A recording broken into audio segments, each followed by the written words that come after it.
Thank you for joining me today. My name is Ashley Durham. I am the president at Skyline Bookkeeping. What I'll be doing today is I will be guiding you through on how to use our PPP loan usage tracking spreadsheet. This is intended only to be used for sole proprietors and independent contractors. If you are a corporation, such as an S or C Corp, please feel free to click the link below to use our spreadsheet intended for corporations. Before you get started filling in this spreadsheet, there are key documents as well as items needed to get started, such as your PPP loan documents. This specifically will include your loan amount and the origination date. Another key item will be your completed 2019 taxes, including your Schedule C. If you have employees, make sure that you have your payroll reports in front of you for each of the weeks that you will be filling out this spreadsheet, as well as the documentation such as rent receipts, copies of your paid electricity bills, gas, water, telephone, internet, any transportation costs, and interest on mortgage expenses should you have them. Once you have all that documentation in front of you, we'll go ahead and start filling out this spreadsheet. Keep in mind that you are only going to be filling out the highlighted portions of this spreadsheet. Any non-highlighted portions are password protected in order to keep the formulas accurate, so you won't be able to edit anything else besides the highlighted portions. I've went ahead and added some key notations on some of these line items in order to provide you guys with additional instruction on how to fill out this document. So when you're seeing these little red triangles, you can go ahead and hover over them and it'll just provide a little clarification on how to fill out that portion of the spreadsheet. So what I'll go ahead and do is fill out the first portion, which is the company name. I've went ahead and just said that this was an XYZ company as an example. The next part of this spreadsheet is I'll go ahead and enter in my specific PPP loan amount that I received. You'll find that from your loan documentation, so go ahead and enter in that amount. Next is your origination date. You're going to need your PPP loan documents in front of you. Make sure that you're entering in the loan origination date of the funds that were dispersed. So I'm going to set an example as 4/15 of 2020. What this spreadsheet will go ahead and do is calculate the upcoming 8 weeks of that time period that you'll be tracking your expenses for. So I'll be tracking all my expenses from 4/15 through 6/10. Next, I'll need my 2019 completed taxes, and I'll go ahead and look at my Schedule C, line 31, and input my net profit from my Schedule C. The next line item is specifically asking if you have employees during this time period. If you don't, make sure that you select the correct dropdown. If you do, again, you'll need your payroll reports in order to fill in this spreadsheet. So I'm going to just say I don't have any employees, it's just myself. And then you'll be instructed that you do not need to fill in Table A since you did not have employees, so we can go ahead and skip to Table B. Most of our clients, we are already handling these spreadsheets for you, but if you're not a client of ours and you prefer to do this alone, make sure that you're filling in the Table B as of the date that your expenses are paid out.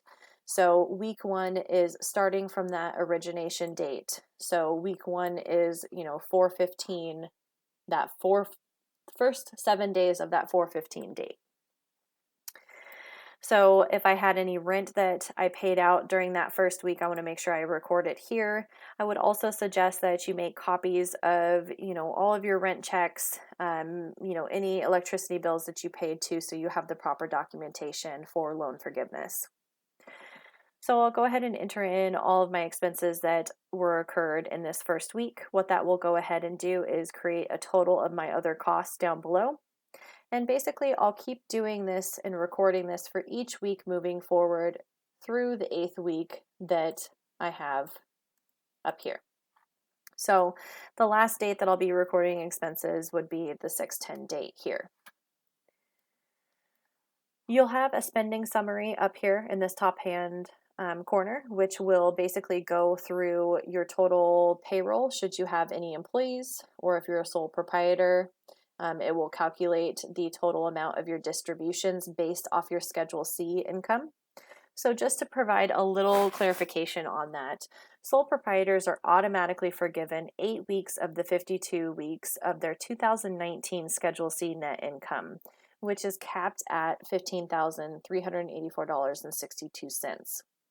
So as long as I filled in this highlighted portion correct, based off of my 2019 Schedule C taxes, the spreadsheet is going to go ahead and calculate what my total distribution is going to be for that 8-week period. So this is the amount that I am going to be able to transfer to my personal checking account. That is your personal distribution for that time period. And then it's calculating all of your other costs down below. So that is all of your rent, all of your utilities that we've inputted as far as week 1 through 8. One thing that I'm double checking here is that we want to make sure that our other costs are not exceeding 25%. Again, that is a rule of this loan forgiveness, is that payroll is 75 or more percent of the total loan proceeds, and other costs do not exceed 25%. So that's something that we definitely want to keep in mind when we're going through and filling out this spreadsheet.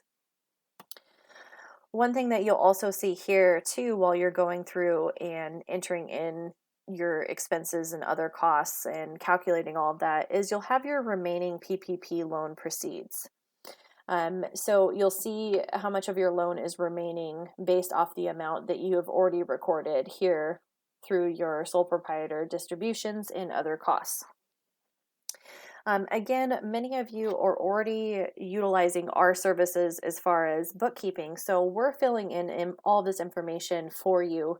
But if you're not a client of ours, or if you're struggling to fill this out on your own, please feel free to contact us. We're more than happy to guide you through on how to use this spreadsheet in additional detail specific to your situation, or answer any additional questions that you may have.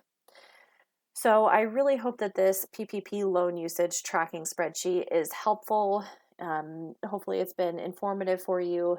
Should you have any additional questions, our website information is located down here.